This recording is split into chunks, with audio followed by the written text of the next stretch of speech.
Friends, शुरू करते हैं आज का वीडियो। इस वीडियो में हम गौतम बुद्ध के एक छोटी सी कहानी के माध्यम से अपने मन को कैसे शांत करें इसके बारे में जानेंगे और मन को शांत करने के बाद हम अपने जीवन में कैसे लगातार आगे बढ़ते जाते हैं इसके बारे में भी समझेंगे।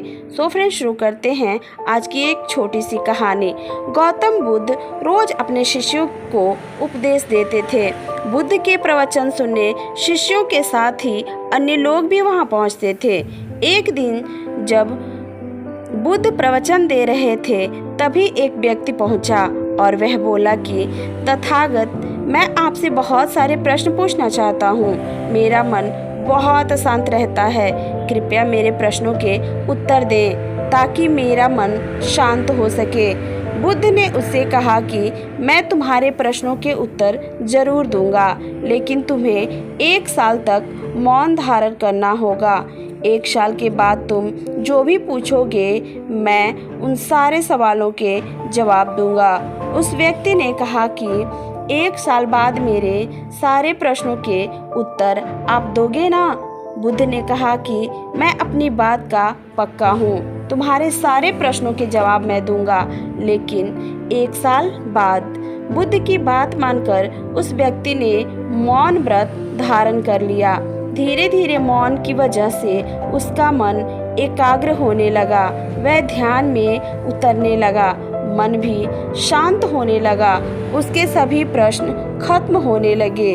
1 साल बीत गया। समय पूरा होने के बाद बुद्ध ने उस व्यक्ति से कहा कि अब तुम अपने सभी प्रश्न मुझसे पूछ सकते हो। ये बात सुनकर वह व्यक्ति हंसा और कहा कि 1 साल पहले मेरे मन में बहुत सारे प्रश्न चल रहे थे, लेकिन अब सारे प्रश्न शांत हो गए हैं। अब मेरे पास आपसे पूछने के लिए कोई प्रश्न नहीं है।